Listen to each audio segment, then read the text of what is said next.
सानेहा गुल plaza DNA के जरिए एक और मैयत की शनाख्त कर ली गई है। जाम बहक अफराद की तादाद 73 हो गई। अब तक 2 खवातीन समेत 22 मैयतें वर्सा के हवाले की जा चुकी हैं, जिनमें 16 की शनाख्त डीएनए के जरिए हुई। उधर सानेहा में एक ही खानदान के 4 अफराद की नमाज जनाजा दिल्ली कॉलोनी ईदगाह में अदा की गई।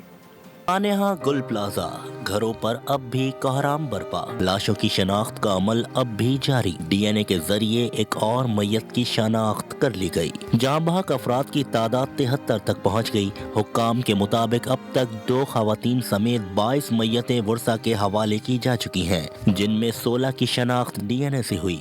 Police surgeon doctor Samiya Tariq के मुताबिक 73 इंसानी बाकियात को प्रोसेस किया जा चुका है।